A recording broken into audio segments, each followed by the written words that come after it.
I'm Jason Palmer, one of the hosts of The Intelligence, The Economist's daily current affairs podcast. The Economist's award-winning shows make sense of what matters, from our special series on China's president to our weekly podcasts on business, technology, and American politics. Our journalists provide fair, in-depth reporting on the events shaping the world. Search for Economist Podcasts Plus and sign up to our free 1-month trial. Apple Gift Card is a practical gift that unlocks a world of entertainment and fun. You can send it via email or give a physical card to your loved ones. Your friends and family can spend it on their favorite Apple services, including Apple subscriptions. Apple Gift Card can be used to buy all things Apple: products, accessories, apps, games, movies, TV shows, iCloud Plus, and more. Visit apple.com for details and to send Apple Gift Cards to your friends and family this holiday season.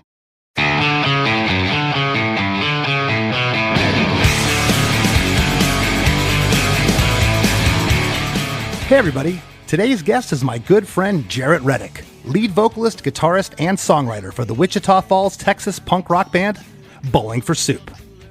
Together we break down the writing, recording, and inspiration behind the smash hit Grammy-nominated single, Girl All the Bad Guys Want, taken from their 2002 album, Drunk Enough to Dance. Jaret is the primary songwriter in Bowling for Soup, and this was the first song he had ever co-written with somebody else. That somebody being producer Butch Walker. The band already had the record recorded, and at the very last minute, the label asked Jaret if he'd be open to hearing a song idea that Butch had. Jaret enthusiastically agreed, and the rest is, well, history. Not just for Bowling for Soup, but also for Butch Walker. This song was a pivotal point in both of their careers. Bowling for Soup is still out there killing it year after year, and Butch, well, he's no stranger to success, having worked with the likes of Avril Lavigne, Green Day, and Weezer. Oh, and the laughs and fun these guys had making this song, it should be criminal. To hear all about it and a whole lot more, don't touch that dial, or I may just revoke your season pass to the racetrack. Hey, have you heard? Krista makes a podcast. Hey, have you heard? Krista makes a podcast. Hey, have you heard? Krista makes a podcast. Hey, have you heard? Krista makes a podcast. Jaret, my man, good morning. Good morning. How are you? I'm great. I don't know if I've ever told you this. I don't know how you do everything in a 24-hour span. Now, I'm assuming you sleep 6 to 7, maybe 8 hours. I don't know if you're lucky you get 8 hours. I don't get 8 a night. But you are one of the hardest working men in rock and roll, and I mean that with all my heart, not just as your friend. So thank you for sitting in with us and making some time this morning. No, thank you. Yeah, I mean, the thing about me is I don't have any hobbies, because doing what we do for work is what I love to do. And so if it's not spending time with my family or, taking care of something that I absolutely need to, then I'm doing something that to most people, seems like I'm working, but I just love it. I feel the same exact way, and I can share that sentiment. I wouldn't have time for a bowling league, or if I had buddies that wanted to go golfing, or I just wouldn't have time. And all my time is spent with either my family or what we love to do, what I love to do. Yeah, I mean, I admittedly will play golf, 4 or 5 times, probably 3 or 4 now times a year. But even that, I mean, it's with Gary, our drummer, and we're talking about work, the whole time. And so, yeah. But, again, it's, making people smile and being creative and all of that. I mean, this TikTok thing, man, I mean, it's like it was just handmade for me, because it's just what I love to do. And I can get on there and I can be silly or talk about mental health, or I can play a song or what. It's just, those are all the things that I love to do. So yeah, man, I stay busy, but I'm happy to be here, man. I'm glad I was one of your first episodes, I think. And so you were episode number 2. So you are a repeat guest, and this is awesome. And going back on the timeline, for some reason, okay, I was under the impression that the track we're going to talk about today, Girl All the Bad Guys Want, I thought this was on the next record with 85, but it was on Drunk Enough to Dance. And, you know, this song, I mean, 85 just eclipsed everything because it was so massive, but let's not for a second take anything away from this track. This song was huge. In fact, when you play it live and I look out, to me, there's nights it gets as good or a better reaction than 85. This song is a lot of firsts for us. This is definitely the song that I would say, you know, for lack of a better term, broke us. You know, we had done Let's Do It for Johnny. The Bitch song was the single, and that record did not do all that well, but it started our career in the UK. And then when this record came out, you know, we were still considered a quote unquote rock band. This came out in 2002, Drunk Enough to Dance. Yeah. And so they were working us to rock radio with little success. And then a pop station, David Edgar is the name of the PD in Indianapolis, put it onto Radio Now, I believe it was called, and put it into power rotation over the Christmas break, which us industry people know. If you go on radio over the Christmas break, it's 4 to 6 weeks of that same schedule because they all go on vacation. So there's no like additional reporting or anything. So when everyone came back from that Christmas vacation, people were like, what is going on with this song? Well, and then the Grammy nomination happened. And so all of a sudden, all at once, this song, we're Grammy nominated, this song crosses over into pop radio, which is a completely different world for us. Sure. And it changed everything. You know, we went from, honestly, we didn't go from van to airplane because we were just doing radio shows for a little over a year, which is worse, as you know. Like, oh, gosh. People are like, oh man, airplane, that sounds great. No, it's the worst because, you know, your hours are, you're up at 4 a.m. to fly somewhere to have nothing to do until 8. And then, you know, it's just, you know, it's brutal. But yeah, a lot of first. And sorry to keep going on this one, but the other first this is, Chris, this is my very first co-write. Oh, geez. So I had never co-written a song. Never. And real quick with that, it was with Butch Walker, who's been a previous guest here on the show. And I've loved Butch since I first heard of him in South Gang years ago. I've always loved his writing, and his production is fantastic. A couple things. How did the meeting come up with Butch? How was that presented to you from Jive Records? And two-part question. In hindsight, looking back, I know you said it did okay for you in the UK, kind of opened things up for you there, but were there any hits on Let's Do It for Johnny for you? Do you thought could have crossed over to American radio? So I'll do it backwards. So Let's Do It for Johnny. Yeah, I mean, honestly, I think that we could have probably given it a better effort. There was a few songs, you know, when we got signed to that deal in 1999, you know, the Bitch song was definitely leading the charge. But, you know, for us, there was a little bit more substance to what we were doing. You know, I think Pictures He Drew on that record could have done something. Everybody liked this song, Dance With You. Although Dance With You is one of those weird songs. I don't know if you guys have ever experienced this or not, but like we recorded that for an album. And then when we went in to do it for Let's Do It for Johnny to re-record it, we didn't recapture it. Like it's not as good. And there is something about that, you know, and it's, you know, some of us call it demo-itis, but it's bigger than that. Like sometimes you just can't recapture that magic. So, yeah, I think that there were definitely some songs had we been given another chance. I mean, even Sucker Punch, I think could have done something, but it's because everything was catching on in the UK that they sort of were like, hey, we need to go do another record and sort of like restart this process. So when you're on a major label and they're pushing you to do that second record, because your goal is to get to the third record, you know, because it's like if you can get past that second one, you get into the third one, then you actually start to get real budgets, and you know, and their commitment becomes a little bit like, you know, okay, well, we're gonna have to fulfill this entire deal. Were you guarded about Butch? What was that like? Because I mean, you're the sole writer on all these songs. Yeah. You look at the record, everything says Reddick except for the co-write with Butch. So what did that do to you as a younger songwriter? Well, you know, I was open to whatever, and so Butch came in as the producer first, and so honestly, you know, much like you know, we're metal kids, and I knew who he was. I knew who Marvelous 3 was. I knew who South Gang was. I loved the Marvelous 3 hit, you know, and I'd seen them live, and there's just not a better live band than Marvelous 3. I mean, they're just not, you know, I mean, they're just so good, and he's such an entertainer, and, you know, I just knew, And so he at the time was a young producer that was getting into some stuff. He had done a Lit record and a Stroke 9 record. He was just sort of dipping his foot in. So it started out as a producer. I'll never forget this. I was on the phone with him. I was pacing around my apartment, and I'm talking to him, and he goes, "Okay, you just send me the songs. I like them." I sent him 17 songs. And he's like, "Yeah, I like all these." He goes, "I work a little bit different. We kind of fast forward. We're going to get through the drums. We're going to do this. He said, when we get to guitar and things like that, listen, if we get stuck, I'm just going to grab the guitar and play it for you because I'm really good."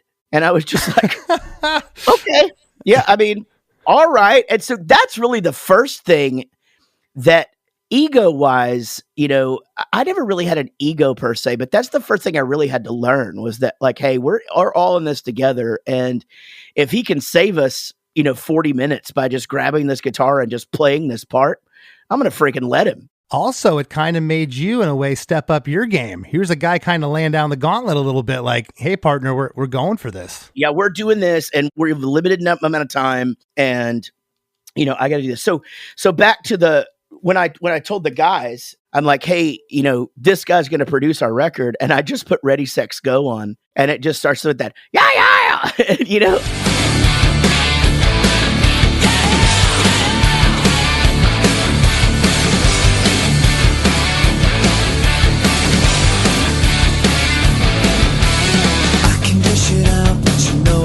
Take it when you told me every time that you came that you were faking, so I guess I'll never know if I was macking you. I can dish it out, but I can't take it when the talking when the five and never know. And they're just like, what? They're like, this is the greatest thing we've ever heard. And so we were excited going in. And so to lead into how the co-write happened, we were gonna write a song. So I went in a day early. And honestly, he just picked me up in his car and took me to watch him get a haircut at his sister's house. And we went and got some food. And Don't tell me that's the inspiration for this song. We just drank beers, and we never wrote a song. But what we had done was we had started this dialogue about, and this will give you a little insight into the video. We had started this dialogue about what was going on in music and the singers that were mad at their dads, which is a line that we end up using. And so our goal in this was, if we do write a song, let's write a song about, all of these guys that are so mad at their dads, this mad at dad rock that's happening right now. And the thing is, how I am, and me as a person, I would never like take an actual, like a shot at somebody, but I will definitely observe what is happening and comment on it. Sure. And so, that was what was on the radio, on MTV was, Stained and Limp Bizkit and, all of these Disturbed and then these bands like that were just like, Stained obviously being the ones that we took the biggest shot at and sort of, to me, being the poster child of all that. But yeah, that's the way that it came out. So to get to the song, we recorded the whole album. And then my A&R guy calls me and he goes, hey, Butch wants you to come in the studio early today because he wants you to listen to this idea that he's got. And I'm like, okay. What I didn't realize is that, at the level that he was on, it was more than just going, hey, let's me and you write a song. Like, his manager made the deal, like, okay, if Butch is going to write a song, this is how it's going to go. And blah, blah, blah. And they're going to own this percentage of it. And just to make sure that before we even walked in that room, everything was good. He was being protected already. Well, and remember, he's trying to build a career, and this led to writing songs for Avril Lavigne and everything that came after it. So this was building something for him as well. This was honestly, this record, was before, next thing you know, All American Rejects and Simple Plan, Good Charlotte, everybody's going through his door. And then of course the Avril Lavigne thing happens and they hit it off and the rest is history. He Sure. does, Pink and whoever he wants now. He's done a Weezer, Green Day, Frank Turner now. Like it's just bonkers what he has done. And you know what? He's that good. I can just tell you, he's that good. As a producer, what he does is, that was my thing, is I was worried about working with a producer because I'd never worked with an outside producer before. And I thought, man, he's just going to come in here and change all my shit. And like, I don't know how I'm going to feel about that because I've never had that before. And that's not what happened. He came and he would change one line and you'd go, oh, okay, well, that makes sense. He'd be, you know what? Like Emily, we had an intro to that song. He was like, oh man, let's just go into it. Like, it wasn't supposed to be like this. And you're just like, oh my God. And then that drum hits in and you're just like, ah. And, little things like that was what he was doing with us. Do you know what I found, Jaret, when I first opened my mind to working with the producer, was that when the producer would tell me that my guitar part wasn't fitting the song, I would sit back, take a deep breath, swallow, kind of analyze and think about what he was saying. However, if Roger or somebody else said it, I'd be angry. Right. Having that extra set of eyes in there, and then all of a sudden they change one word and you go, wow, my song is better. You know what? I have such an interesting relationship with my band that I can sort of just do that, but I will say, at that time, we were so young and stuff. I think had I micromanaged Gary through that record or even the next record, it probably wouldn't have been as smooth as what it was before or even today. Yeah. And it was sort of nice to have that, and we still have that in that, like Linus of Hollywood will normally do Gary's drums and then the bass and stuff like that. So it's not, daddy, as they call me, just standing over them, one more thing he's going to micromanage. And you're so right in that. But yeah, that was the thing, is that he was able to really, really get those guys clicking on all cylinders, and something that we really hadn't done before, to make sure that what Gary and Eric were playing were really adding to the song, to making sure that the rhythm that was being put down for us to play to was absolutely on every single song. And he certainly accomplished that. Well, before we jump into the song, I got one more thing. The song was nominated for a Grammy in 2003 in the Best Pop Performance by a Duo or Group with Vocal category. And I had read, and how many late nights have I had with you telling crazy stories? I've never heard this, but evidently Joan Rivers said you had the worst outfit at the Grammys that year. Can you expound on this? Not only that, Joan Rivers walking by, and at that point, we were all skinny except Chris, and she's like live on the thing, and she on her show just goes, "Look at this fatty over here," and she's like points to Chris, and then Jimmy Kimmel points them out in the crowd and goes, "Here's the biggest guy with the smallest head," and like our outfits just really took over for us, and yes, we won. We got worst dressed. Yes. Do this show best and worst dressed, and then People magazine did a whole thing on it. So that was the deal. What I would tell everybody was so funny about that was, it's when our grandparents finally, we could tell our grandparents figured out what we were doing, was because they were at the beauty shop and we were in People magazine for our outfits at the Grammys, and they were just like, oh, okay, well, I guess this is just what they do now. They're not just driving around, But this looks legit. Joan Rivers is talking about my grandson. Joan Rivers, worst dressed. Yeah. And so that was a big plus for us. We wore that like a badge. And I would have wore it like a badge too. Well, the song's 3 minutes and 18 seconds, Jaret. The intro, the first 4 bars, guitar is centered, playing the main hook riff. So catchy. On bar 5, we get a stereo guitar slide in, followed by 8 more bars of drums, bass, and stereo guitars. And that guitar centered is going all the way through as well, just hitting you with that hook. A 16th note tambourine also joins the party here when the band kicks in.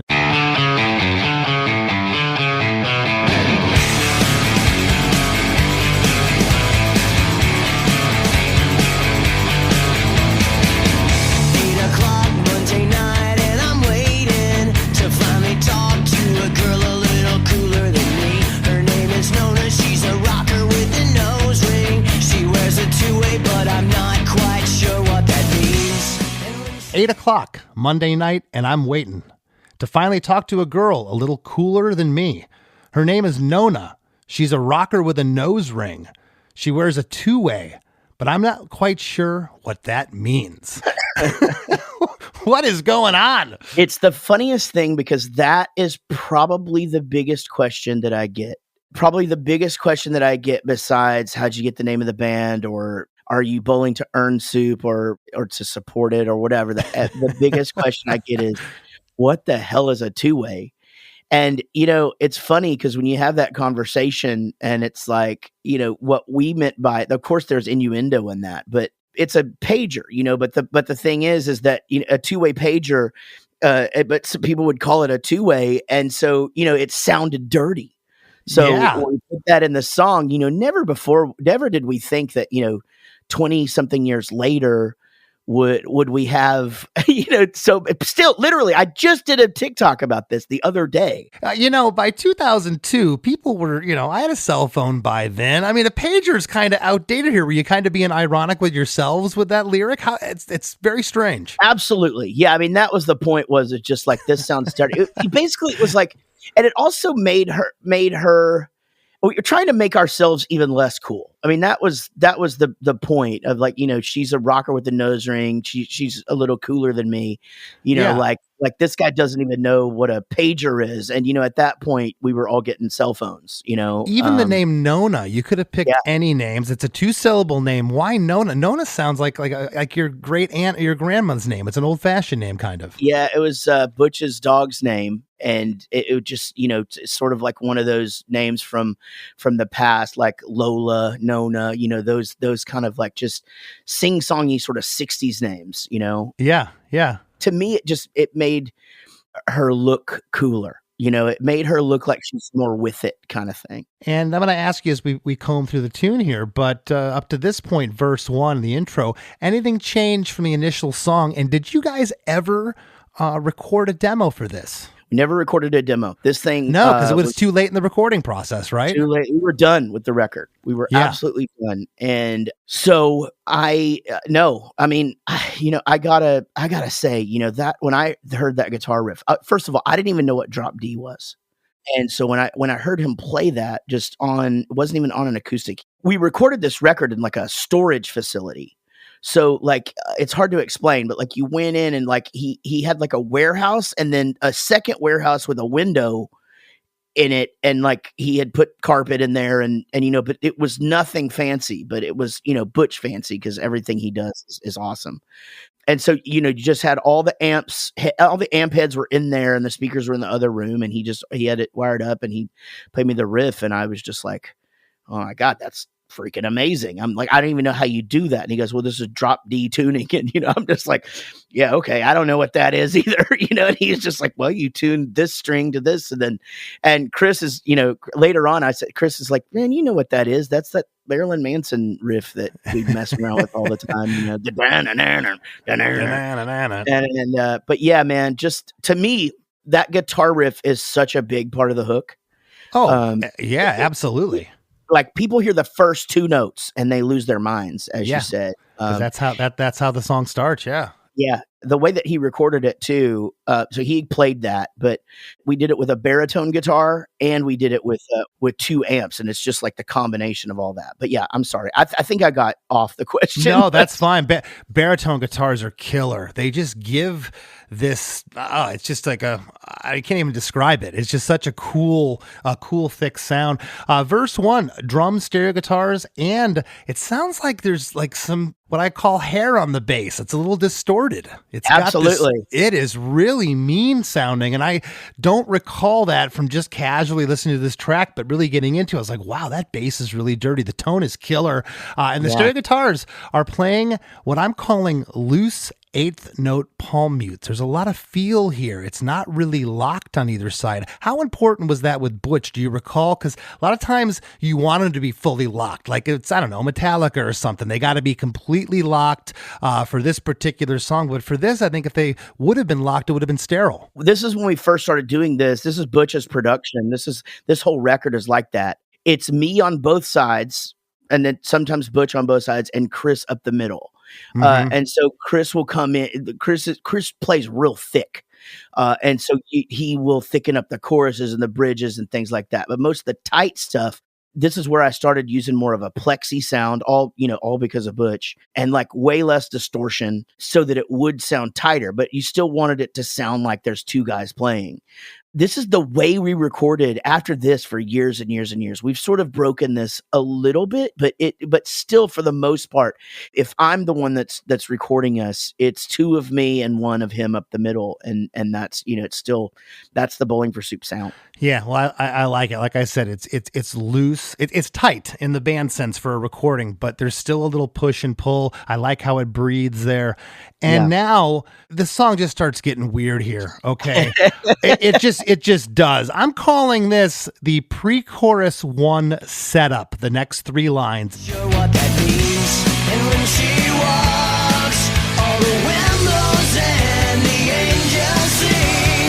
She doesn't notice me, 'cause she's watching. And when she walks, all the wind blows and the angels sing. She doesn't notice me. Like, Right. after that, that's where the chorus is going to come in. Oh no, Right. no. Yeah. Now we get to this long pre-chorus. We're going to get to that in a second, but we get our first harmonies here on When She Walks, on The Wind Blows and the Angels Sing. And then we get these backing vocals between that and the next line. She doesn't notice me. Really nice left and right separation with the backing vocals that are happening there. But what was the thought here going into the next part? Because the next part, it's like you got 2 choruses in this song. Yeah, there's definitely the 2 chorus thing. And thanks for pointing out the part. That is textbook Bowling for Soup. That is like, that's our shit. We still do that to this day, 30 years in, and it's funny because even with my country band, we're throwing that on stuff and I'm taking it out as much as I'm putting it in because I'm going, God, that just sounds like Bowling for Soup. I can't do that trick. I don't want to do that trick here. Yeah. Yeah, that's the thing. So I had told him, it's funny because I said, I can't write those choruses where like you just say the same thing over and over. Like I've never been able to do that.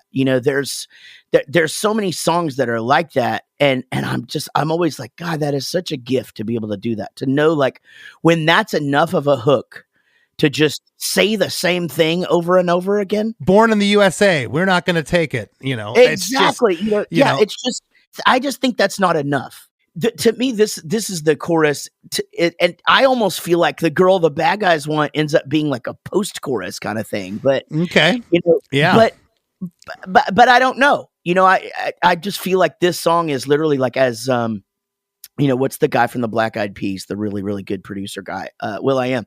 Yeah. It's like he's like every single part of the song should sound like a chorus, and I'm like, if there's any Bowling for Soup song that does that, it's Girl All the Bad Guys Want. Oh, yeah. Well, and I'd make the argument that this was the chorus, but then it goes into like a B part off this pre-chorus. We'll get there right now. It's just very strange how long it takes to get to Girl All the Bad Guys Want. But when we do finally get there, Jaret, it's only at 55 seconds.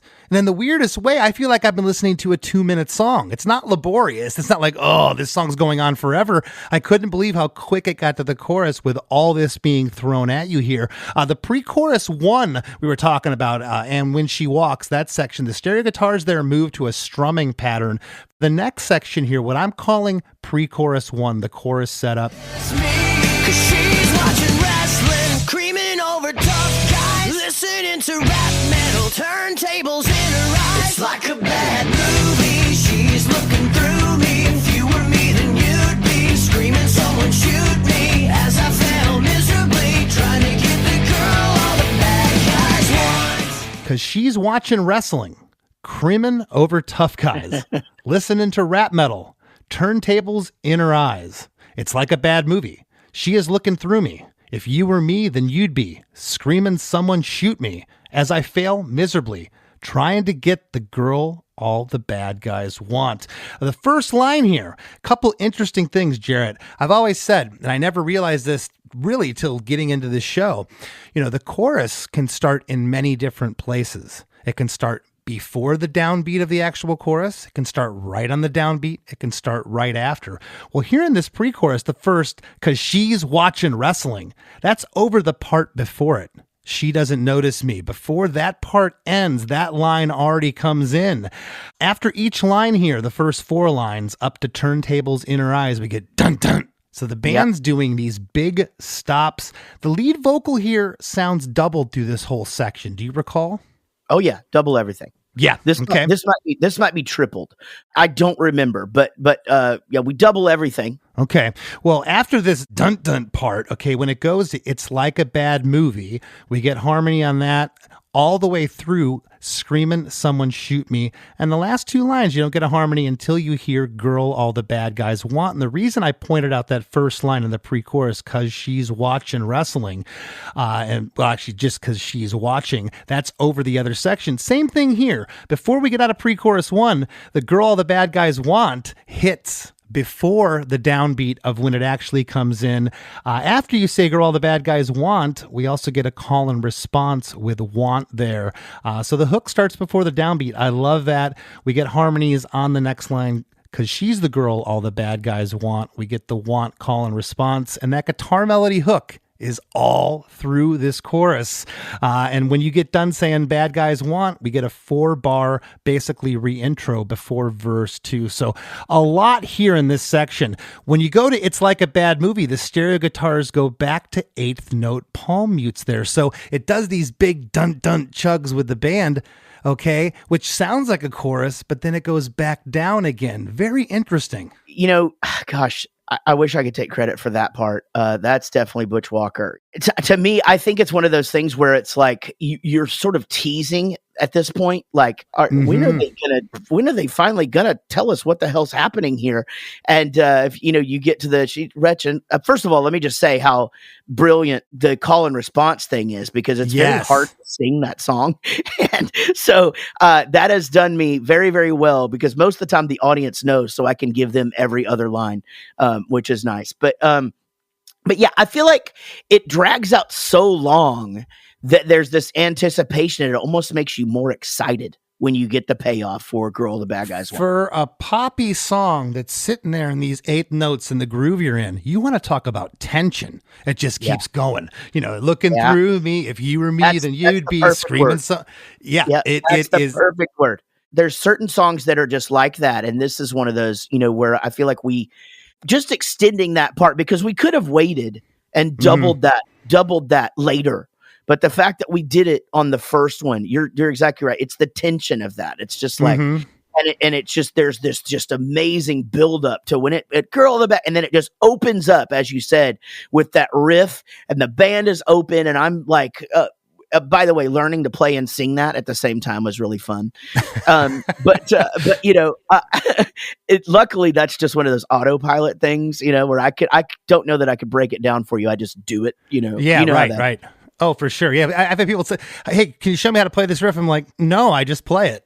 Yeah, I just play it. I literally just sat there and learned it. And then I'm just like, okay, my hand just does this now. I don't even, I couldn't sit here and break it down for you. But did you ever question this section with Butch and just be like, man, it's just, or did it just kind of become its own thing? It became its own thing because we were working out those lyrics together, and we were having so much fun by this point. Just the fact that we got creaming in a song that was on the fucking radio, dude. Like, it was creaming over Tough Guys. Yeah, I mean, that is so gross.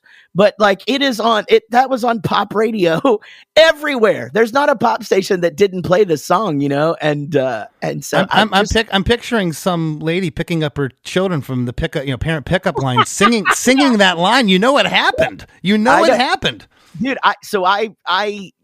This was another TikTok the other day, actually, and some girl commented, and she goes, it was later in life that I had realized that from the time I was in the 5th or 6th grade, I was singing "Creamin' Over Tough Guys," in the car with my mom, and but yeah, that's again, we were having, and we had just made a record, so we had already been in this room together for 4 weeks, 4 weeks. And we had so many inside jokes by now. We were bonding over the first Tenacious D record, that big Jimmy Eat World record. Do you know what's great though? Is I think I don't know if this was genius on Butch's part, that it was pre-thought of, or genius just because it kind of happened the way it did. But I think it's genius that he waited till the end. Because if he would have came at you right away, that might have thrown off your whole mojo. To your point, by this point, you're relaxed, you're telling jokes, you know what everyone likes to eat. Everyone's, you're finishing each other's sentences, kind of. Exactly. We're on the same plane. It's the brilliance of it. It really is. I've thought about that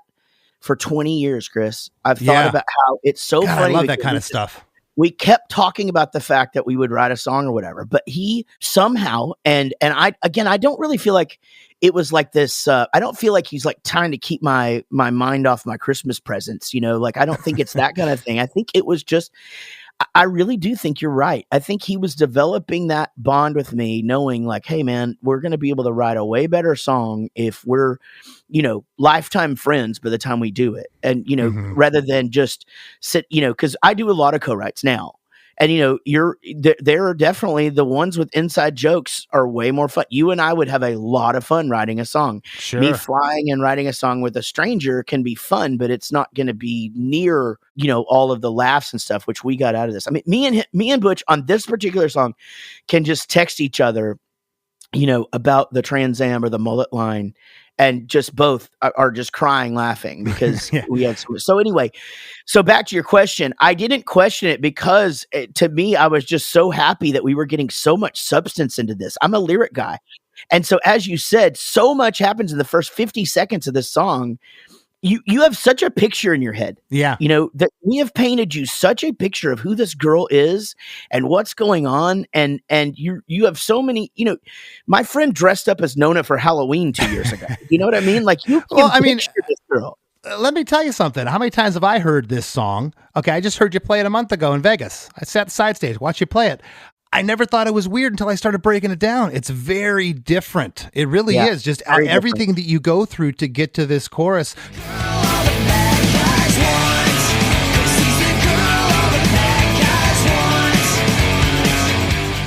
Right off of chorus one, like I said, we get that 4-bar, what I'm calling a re-intro with that guitar lick, and it breaks right back down to verse 2. Pretty much the same instrumentation as verse 1. Was this cut to Pro Tools, this record? Yes, this is our first cut to. So our drums were recorded to tape. Bass was recorded to tape. All of that was dumped. And then this is our very first record on Pro Tools. So this is, again, a lot of firsts here, Chris. Like this is me also. I had never not recorded a tape before. So being able to record this, again, the Jaret Reddick signature thing now, this second verse and the bridge were written in the booth. Like we're literally talking about the lyrics as we're cutting it, and that's how I do things now. I write all my songs. I finish the first verse for the most part. And I'm like, okay, I'm good to go. I'll just put that in the second verse for the demo, whatever. And then we get to the recording booth and I'm like, oh, I need 5 minutes to write this second verse. There's something about that pressure, that 11th hour of coming up with stuff that can be awesome. She likes the Godsmack and I like Agent Orange. Her CD changes full of singers that are mad at their dad. She said she'd like to score some reefer and a 40. She'll never know that I'm the best that she'll never have. She likes the Godsmack and I like Agent Orange. Her CD changer's full of singers that are mad at their dad. There it is. She says she'd like to score some reefer and a 40. She'll never know that I'm the best that she'll never have. Yeah. See, how brilliant is that? And you know how much we were laughing about that because we call them the Godsmack, who sat behind us at the Grammys, by the way, and were so sweet and nice. And Shannon Larkin's my second favorite drummer of all time, next to Gary, by the way.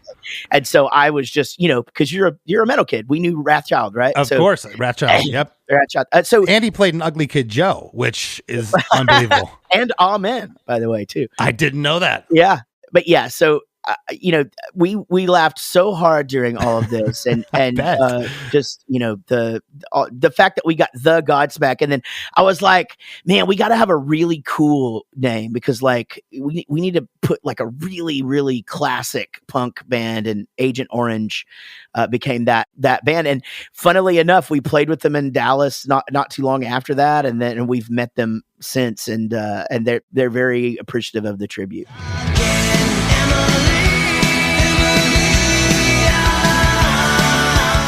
Hey everybody, don't go anywhere. We got lots more coming up with Jaret Reddick after a few words from our sponsors.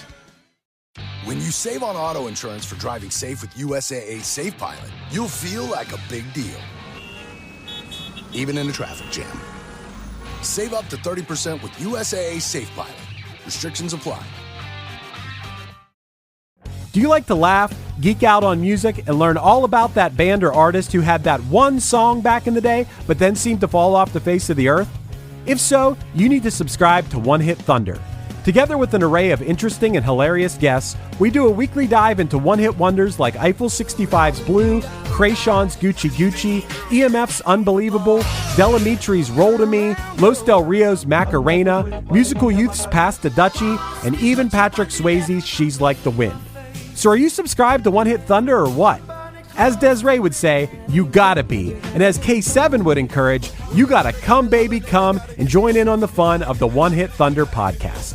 Come, baby, come, baby, baby, come, come. Come, baby, come, baby, baby, come. And now, back to the show. Well, we get a harmony on Best That She'll Never Have at the end of verse 2.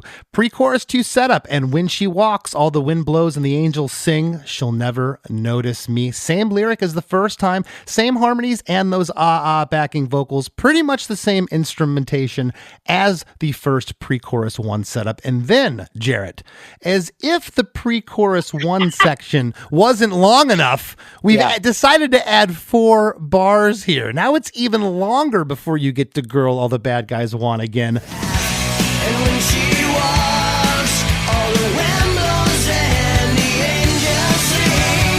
She'll never notice me. She's watching wrestling, creaming over tough guys, listening to rap metal, turntables in her eyes. She likes them with a mustache, racetrack, season pass, driving in a Trans Am. Does a mullet make a man? It's like a bad movie. She's looking through. Shoot me as I fail miserably, trying to get the girl all the bad guys want. 'Cause she's the girl all the bad guys want. 'Cause she's the girl all the bad guys want. 'Cause she's the girl all the bad guys want. The first 4 are the same because she's watching wrestling, creaming over tough guys, listening to rap metal, turntables in her eyes, and we get those same dun dun, the band stopping after each line. Then we hit him with this. She likes him with a mustache, racetrack season pass, driving in a Trans Am, does a mullet make a man? And we'll wait till get through the next couple lines here. At She Likes Him with a Mustache, the band is back in, and we get an extra 4 bars here that I just mentioned. Guitars go back to the 8th note chug, but with accents this time on the and. And it's so cool. That accent gives the whole part an urgency that pre-chorus 1 didn't have. And pre-chorus 1 already had that sense of urgency. Really cool there. Then the last lines here, same harmonies and same lyrics. It's like a bad movie. She is looking through me. If you were me, then you'd be screaming, someone shoot me as I fail miserably, trying to get the girl all the bad guys want. Those ah-ahs are here again. Again, I love that left and right separation that happens there. This section, why add those extra lines? She likes him with a mustache on down. Thought you needed more? That was a trick that I had learned from him on this record. You know, it's the that extended second pre-chorus, which Bowling for Soup fans are now super used to because I do it all the time now. But I had never really, I didn't know that trick. And then I learned that trick from him. And so it was honestly, it was to get some more funny shit in there. And I'll never forget when I said racetrack season pass, like how and then does a mullet make a man? Like he's crying on the soundboard, you know, and I'm in the booth, as I said, like I'm singing this as I go. And so like, I'm having trouble getting through the lines. I imagine they do season passes to races. I've never gone, but I imagine they do. I'm sure they do. I don't know, but I want to go to a race with you now. Yeah. Just, but yeah, that whole line, you know, racetrack season pass, driving a Trans Am, little tribute to my brother. and his Trans Am from the 80s. And then, but does a mullet make a man? I feel like we should have actually capitalized that over the last few years when the mullet came back and does a mullet make a man Bowling for Soup shirt. Well, I got to tell you a couple things. You talked about that baritone guitar earlier, and in my notes, I had, and it makes sense now. That baritone does give that. I've always thought it kind of sounds like in a mix, like a low notes on a piano, and that's what I thought was being ghosted there. But that makes sense. I just wanted to bring that up. But on It's Like a Bad Movie here in pre-chorus 2, a new guitar arpeggiated part is right up the middle. Kind of has a sparkly quality to it. I kept listening. It almost sounds like a 12-string, but I don't think it is. It just has an effect on it.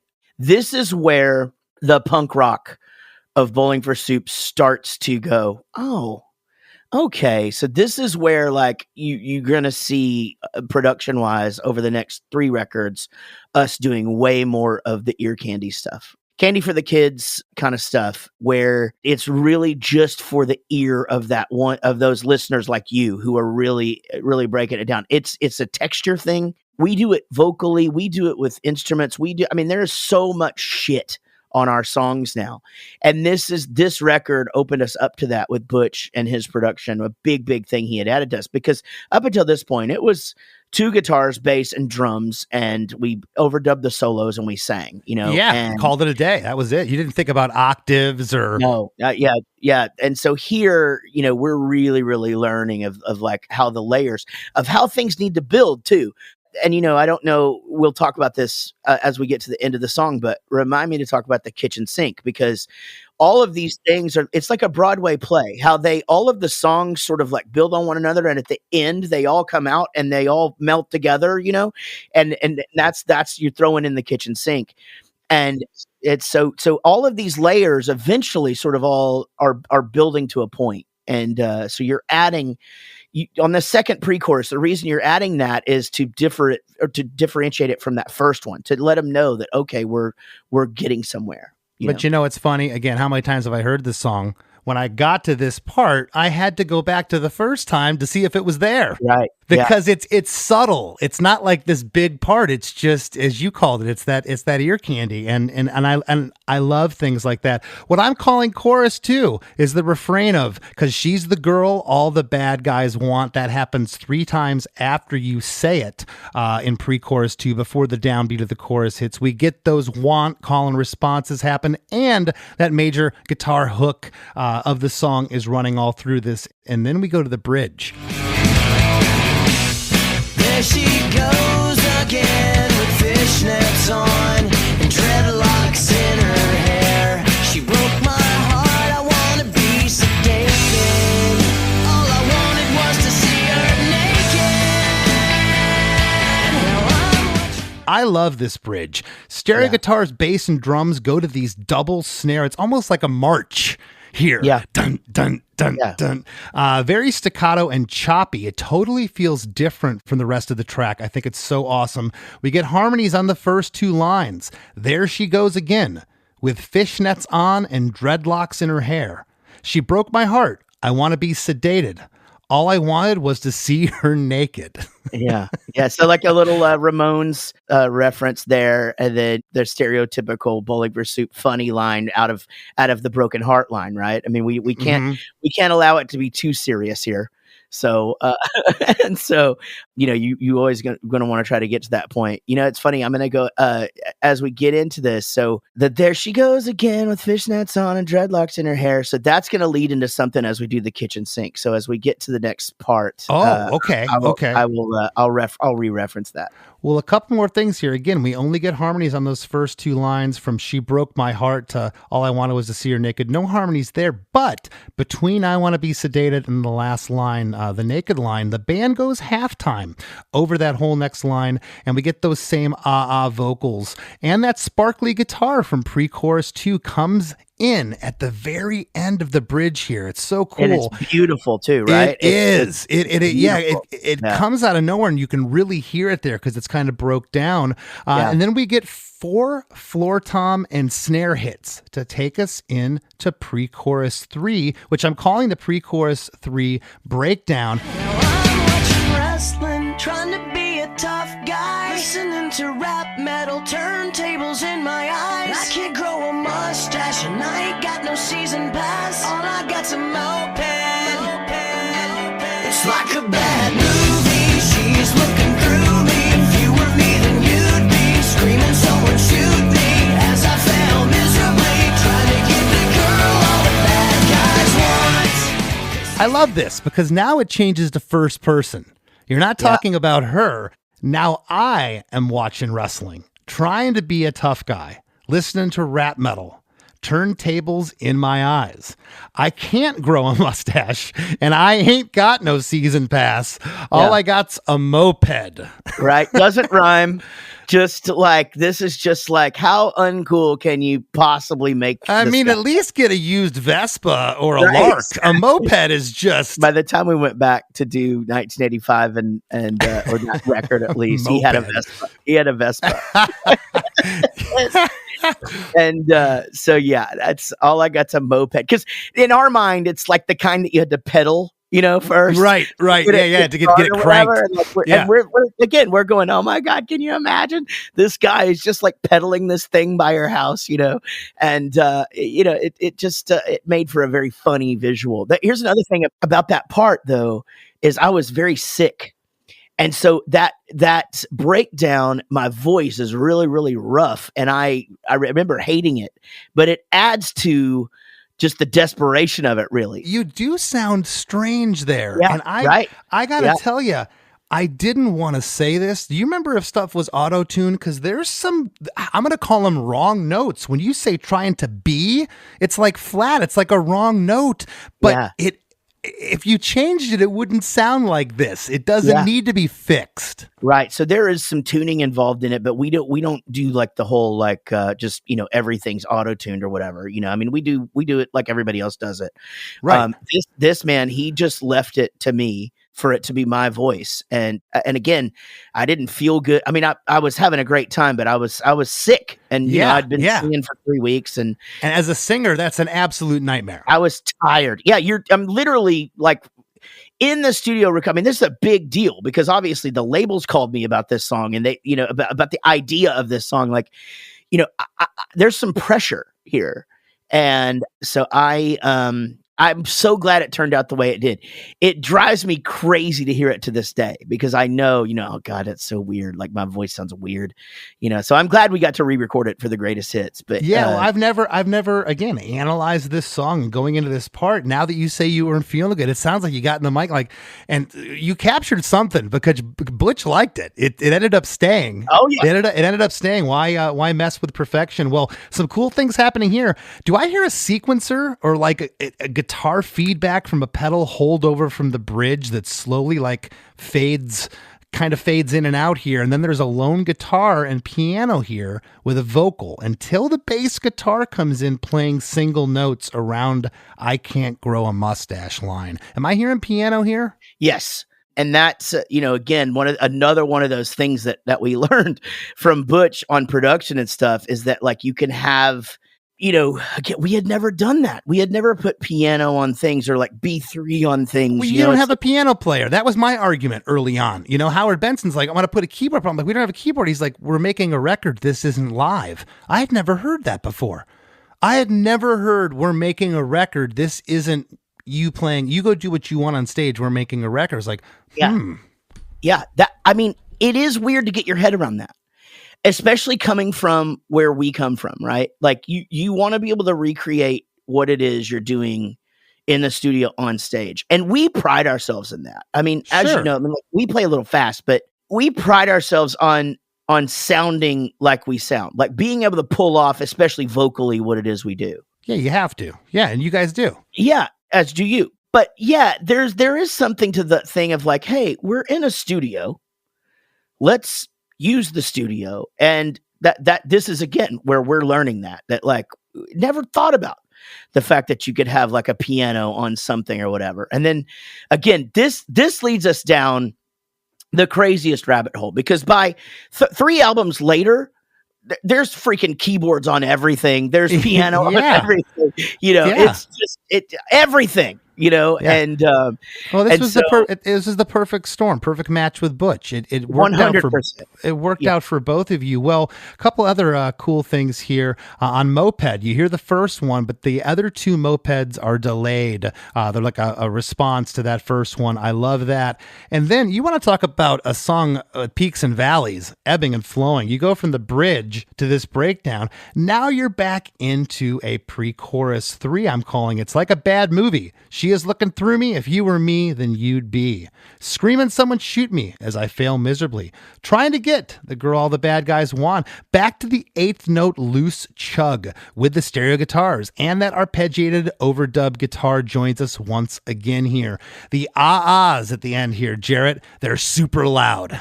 Yeah, at this part. We bring it all in, man. Yeah, this is the part where I love that. I want to give you a secret. So this is where we're throwing in the kitchen sink, right? Yeah. We're bringing in all of the different various B parts. And this is one of the beauties, again, of Pro Tools too, is that you can take parts, other sections of the song and put them in to the end. And we do this all the time where it's like something, oh my God, that bridge melody flows over this outro. You can move on. So we get to this part, and as we're writing the song and we're starting to track before we're doing the vocal at the end, we have that, there she goes again with fishnets on. So at the end, we just instinctively all start singing, there she goes, there she goes again. And it fits perfect. And it's all in our heads, but it's like, oh, Buck, we can't do that. Like that's a whole, like we could do it, but it's going to cost us a chunk. Yeah, we're going to be paying some publishing for that. Well, and we had just dealt with George Clinton on a thing for Last Rock Show, and we were just like, we were very wounded at this point. Like, it's a nightmare. So anyway, so that changed to, there she goes again. So we at least hint at it. And then, so for a long time during the live part, like Eric would sing that part or whatever, but now people just know it as being what it is. But just a funny story about how things, studio magic kind of shit, where I love that. And that was when I first got Pro Tools, it just blew my mind that you could move stuff around so easy. I mean, yeah, I could have went and sang that part over it, but hey, I'm just going to see what this sounds like. I'm going to take the pre-chorus and fly it, and you'd be amazed what it does sometimes. And it really opens your mind. Also, just being able, working with computers, something I never really discussed on this show. I always felt like, prior to digital recording, that I was just kind of going down a tunnel. You're looking forward. You're not looking side to side. And this opened up looking side to side on a computer screen, and really, really helped me with songwriting and arranging parts, which is kind of what you were saying. Well, I want to add to that. I think one of the things too, though, that and as I mentioned this earlier, one of the things that Pro Tools does for you, not only for just adding things, it's taking things away. It's like, man, should I mute that on this part or whatever? And so, like, it's even when you're tracking, just be like, you can be like, yeah, go ahead and play that, or go ahead and sing it. And I'd rather have, Linus of Hollywood calls it footage. I'd rather have the footage, like I may edit that out, but at least I want the footage. And so, big thing about Pro Tools actually is you can make a breakdown part out of a whole band part with a few clicks of the button. Well, I think because you really only get, because she's the girl the bad guys want, you only get it 4 times here and twice at the top. So at the end here, you can kill it. You didn't kill it before. So at the end, we get 8 of them down here. On the last one, we don't get a want. It's just, she's the girl, all the bad guys, and the band goes dun dun dun. It ends, and that dun dun dun harkens back to when the band does it the other times in the song. So I love how it gets tied up there, and on the last 4 lines, on lines 5 and 6, and then again on 7 and 8, it's repeated. Those are those backing vocals, there she goes again, that are held out. I couldn't figure out what you were saying there, and now I know. I love when those vocals come in there. It only happens at the very end, and it's refreshing. It's, as you said, ear candy, something new.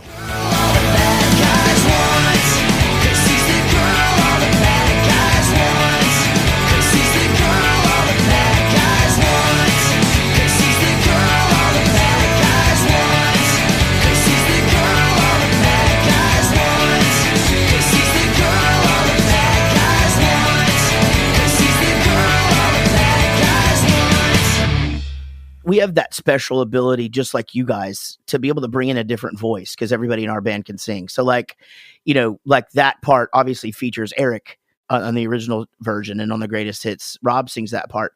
But that's another cool texture thing that we're able to do because we have, that our band is built around our vocals. So instead of the lead singer, so to speak, singing everything, we bring in that second singer, and it's almost like a different instrument. And so that's just the fact that we were able to do that there. It just so many layers. You guys made a great record. You did, with all these songs, but this one came in the 11th hour, and it became the first single. Do you remember first hearing it back? He floored the studio monitors, cranked it up, Butch cranked it up, and you're sitting there listening going, what was your initial reaction? So I'm going to be honest with you about this. And this is the exact same scenario that happened with 1985. That record was recorded. 1985 came in the last hour. And I still thought I had better songs. I can't hear a hit, Chris. I can't. And it's not an ego thing. I just thought Emily was better. I thought Surf Colorado was a better song. There is nothing within me that thinks that anymore. I just gravitate towards what I like. And again, it's not an ego thing because I do a lot of co-writes now, and sometimes they're my favorite and sometimes they're not.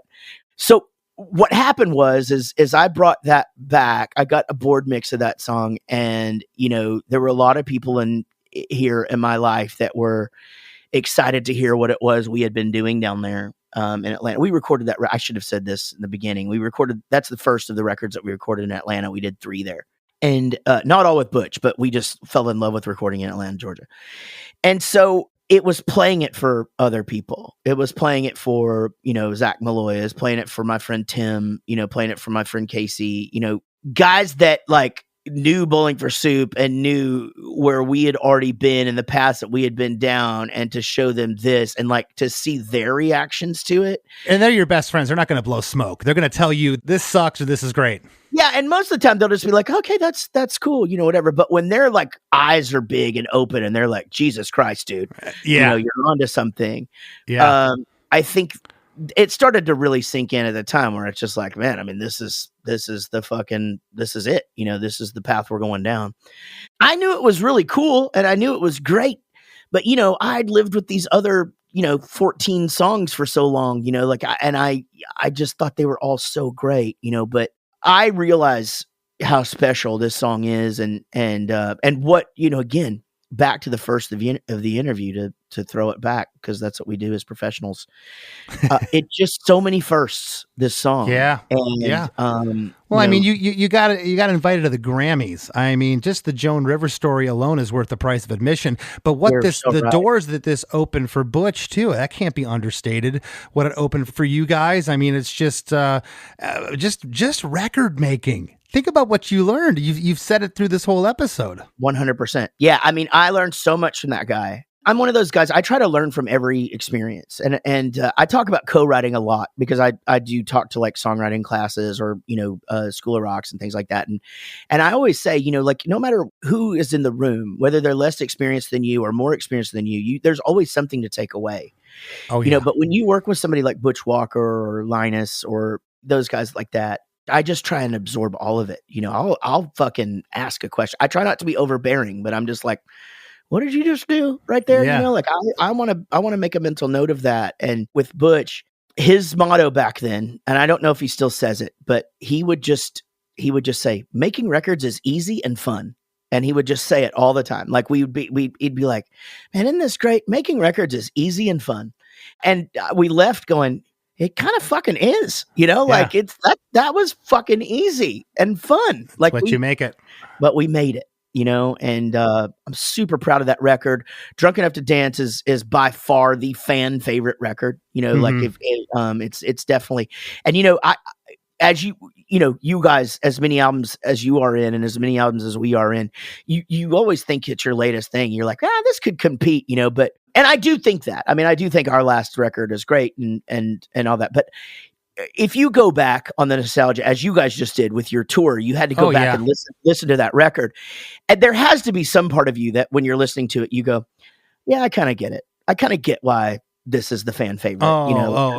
Absolutely. And I've never looked that gift horse in the eye. I've always just been very respectful of that. And I've talked to him about it a million times on this show. It's the memories with those songs. I always use the Metallica example. I don't care how good their new record is. And they got some rippers on the new album.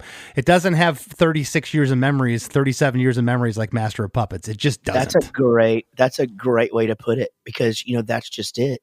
It's like people who are coming to see, Drunk Enough to Dance now is 21. It can drink 21. Yeah. Because Hangover turns 20 next year. Yeah. So, 21 years of memory. So if you were just think, 14, 15-year-old kids, are now, math's hard, but they're almost 40, for Christ's sake. I know. And it's like, that's a long time to have lived with these songs and had them in your life and exposed other people to them and talked to people about them and put it on at a party or put it on when you're sad. And, that's a really good way to put it, is just that I never thought about that actually in that way, of that, like that's 20 years of memories. You're so right. There's a reason Generator is my favorite Bad Religion record. It's because that driving around in my little shitty pickup truck in Wichita Falls, Texas, going, I just need to start a punk band. Yeah. No, I get it. It's that time. You can't replace the time. You can't replace those memories. And there's so many firsts. How many times you've heard it? My college girlfriend and I, we first got together listening to this song, and it's you can't compete with those memories. I've always said it. Before we break, first of all, thank you. I always ask the guest, what do you got coming up? I know what you got coming up. You got a tour with Lit. This is the only two bands in the world that decide they're just going to tour Florida, but throw in a New Orleans play just for the heck of it. Right.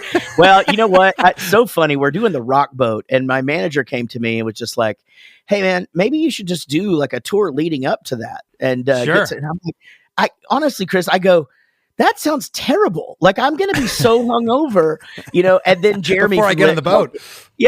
Jeremy calls me and he goes, what do you think about this? And I'm like, well, let me ask the band.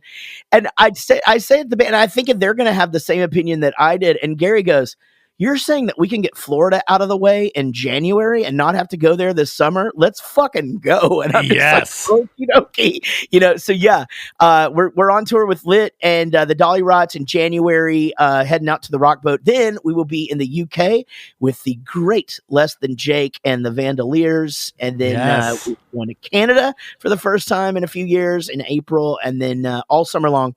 And after, we will be celebrating 30 years of Bowling for Soup and 20 years of Hangover You Don't Deserve. And in between all of that, I will be doing country shows galore for Jaret Reddick and that project that I have. And, and trying to sleep when I can, as you said earlier. I was going to say, I don't know where you find the time. The dude has a solo country career on top of everything else that you have going on. I love it. I love you. And thank you. I love you, brother. Thank you. Come back to Texas. It's just not the same since you went away. Before you lose your accent and forget all about the Lone Star State. Jaret Reddick is one of the good ones, ladies and gentlemen, and I hope you enjoyed that conversation with him. But don't go anywhere. We got lots more Krista Makes a Podcast coming right up after a few words from our sponsors. Yes, hello out there, everyone. I'm Hal Schwartz. And I'm Flynn McLean. Together we host None But the Brave, a podcast dedicated to the music and career of Bruce Springsteen. Bruce and E Street Band are on tour right now for the first time in 6 years, and we're taking a detailed look at what's happening on stage in our bi-weekly episodes. We've also been recently joined by some very exciting guests, including rock journalist Warren Zanes and Stephen Hayden, Backstreet's Magazine founder Charles Cross, and Barstool's Kirk Minahan. If you're a diehard Springsteen fan, this is the show for you. So please subscribe to None But the Brave on your favorite podcasting platform, and we hope to see you further on up the road. Thank you so much. We'll be seeing you.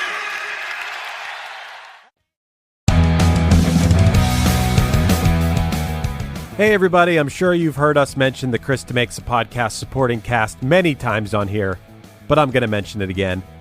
Going to KristaMakes.com and signing up for our supporting cast not only allows us to continue making this podcast, but you'll also get bonus episodes of the After Party each week, When you sign up at KristaMakes.com, you'll instantly get access to our entire back catalog, which includes the episode titled Worst Songs Ever, in which Chris and I go through a list of songs we found on the internet, which are supposedly the worst songs ever, although we don't necessarily agree. Here's a clip from that episode. It to you, Chris. Yeah, we laugh because it's a song about thongs, but have you listened to this song recently? I have not. No, I of course I know this song. I don't. You'd have to be living in a bunker 500 feet below the Earth's core to not have heard this song. But no, I have not listened to it recently. What's up? The string arrangement in this song is insane and awesome. Like, the production of this song is amazing. And yeah, it's funny. It's about thongs. Whatever.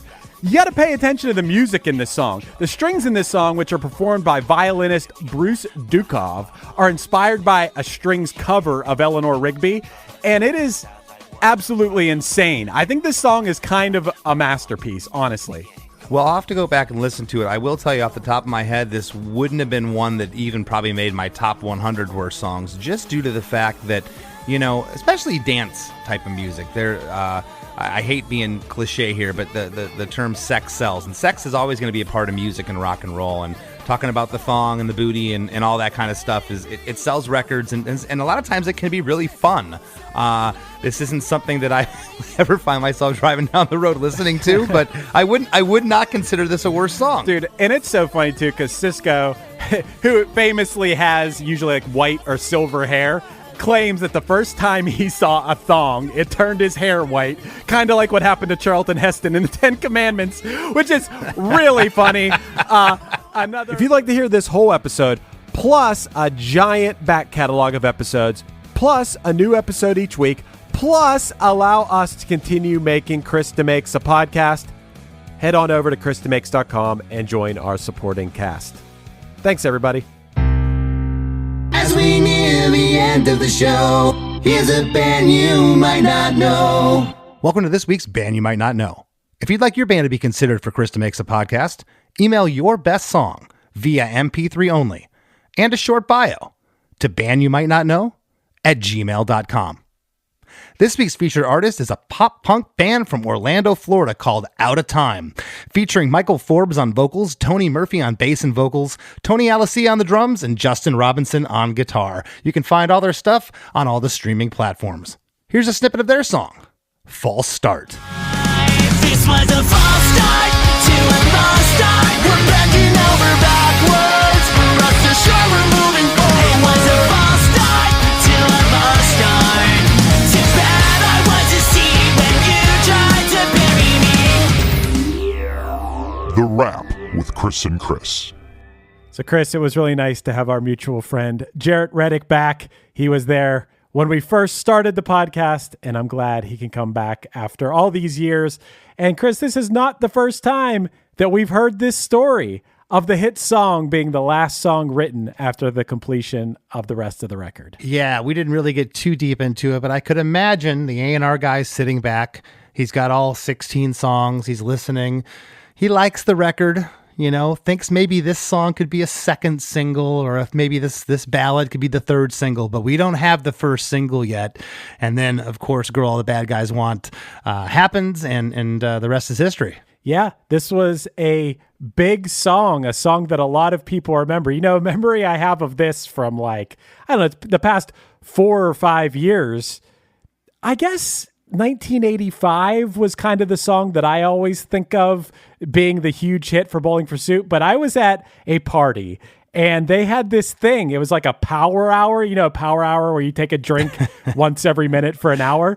So they make these things on YouTube where it's like songs of the 2000s or whatever, and a new song, every time the song changes to a different music video, you take a drink. And I remember Girl All the Bad Guys Want came on. I'm like, oh my God, there they are. And I guess I didn't realize how big this song really was. Oh, yeah. Well, I told Jaret my timeline was a little off. I went back and I'm researching, and I thought these two songs, 85 and Girl All the Bad Guys Want, were from the same record. But Girls from Drunk Enough to Dance in 2002, and then A Hangover You Don't Deserve followed 2 years later. But in the timeline of it all, and this song was massive. And I told Jaret, when you look out in the audience, you know, there's nights when this gets as good or a better reaction than 85. Big song. It's funny that I think I hear the song more now than I did back when it came out and was on the radio and stuff, because you say this a lot. Sometimes you say this about like the mid-90s. I might say this about the early 2000s. I wasn't real tuned into what was on the radio at that point. I think I'm more tuned into it now than I was then. That was kind of like a blind spot for me. But yeah, it's really cool to hear all these stories. They went to the Grammys. If Joan Rivers is making fun of you, you know that you made it. It's almost like how they say if Weird Al parodies your song, you made it. It's kind of like if Joan Rivers is talking shit, you know you're doing something right? Yeah, I thought that was great. I had read that, but how many late nights I've stayed up with that guy talking about everything from heavy metal to whatever. Never came across the Joan Rivers story. Made me giggle. Yeah. Hey, I really like the quote. And I think one of those things I always want to think about, making records is easy and fun. Why shouldn't it be? If it's not, why are you doing it? I mean, at least the fun part. I know every part of it isn't easy. Sometimes you might get frustrated because you're trying to play the same part over and over and you keep messing it up. I know we've all been there. But the fun part should always be there. If it's not fun, what are you doing? Well, it reminds me of when Rachel from Skid Row was on talking about they were out and they hit a wall in the studio one day. And the engineer producer, Michael Wagner's like, let's go jet skiing. They just took the whole day off. They went jet skiing, had to get away for a second, clear your mind, because yes, it's supposed to be fun. That does come across in the recording for sure. Yeah. You're getting in a room with your friends. You're being creative. You're playing instruments. You're in a freaking rock band. This should be like Christmas morning every time you wake up to go to the studio. And I'm sure anybody who's in a band has had the experience of like waking up feeling like either frustrated or whatever. But sometimes you just got to remind yourself, this is supposed to be fun. This is fun. Practice is fun. Recording is fun. Don't forget that. You'll hear it in the music if you do. Mm-hmm.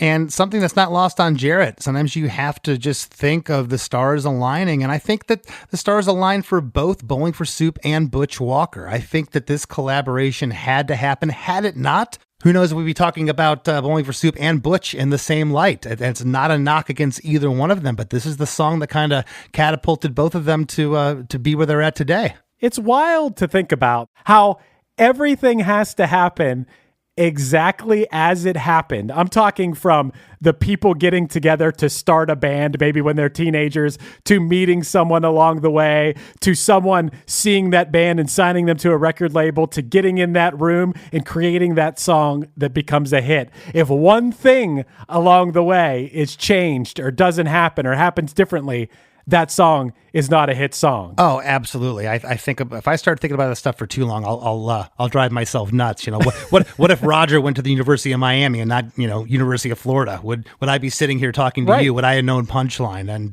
that's crazy thoughts. I'll tell you another crazy thought, Chris. What's that? That we, outside of this wonderful podcast, we also have a supporting cast, which is our version of Patreon. And that's where you can get bonus episodes of the After Party at chrisdemakes.com. You can sign up for our supporting cast and hear Chris and I talk even more than we're talking to you right now. We can really go down the path of how we ended up here and how we've made hundreds and hundreds of episodes of podcasts together. It's all because, I don't know, 20 some years ago, my little band opened for your big band in Florida somewhere. And now, look, here we are. We're along this path. We make two podcasts together. Krista Makes a Podcast and The After Party, which you can subscribe to at chrisdemakes.com. That's right. And thanks to everybody out there that listens to this podcast, everybody that is part of our supporting cast. Thank you for making the podcast you know and love continue to truck down the road. We appreciate all of your support. And follow Chris Fafalius on Instagram and follow me, Less Than Chris D, on Instagram. We also have a Krista Makes a Podcast Instagram page now. Lots of cool content being thrown up there, as well as the Krista Makes official YouTube page. Lots of great content. Chris is constantly in there putting cool stuff up. I love content. Who doesn't? Who doesn't love content? And I want to thank this week's repeat guest. Yes, we've had him here before. My good friend from Bowling for Soup, Mr. Jaret Reddick. And we'll see you next week.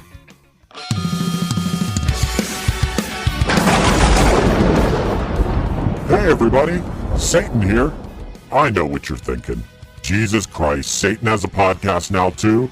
No, that's not it. But I am here to tell you about a podcast, and it's one that's all about my favorite band, Punchline.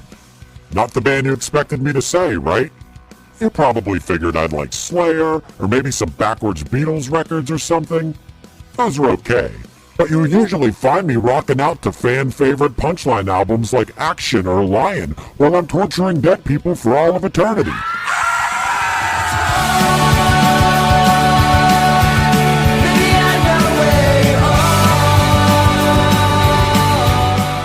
Punchline's podcast is called A Band Called Punchline, and it's super entertaining to listen to this documentary-style look back at the 25 years of my favorite band. Honestly, I'm really feeling like I'm getting to know these guys, and their story is amazing. I'm so ready for them to get down here. I have so many questions. I gotta give them credit for catching on to my whole 37 thing, too. There's a reason why they're my favorite band, and if you listen to their podcast, they might become yours too. A Band Called Punchline is available wherever you listen to podcasts. Check it out, and I'll see you all in hell.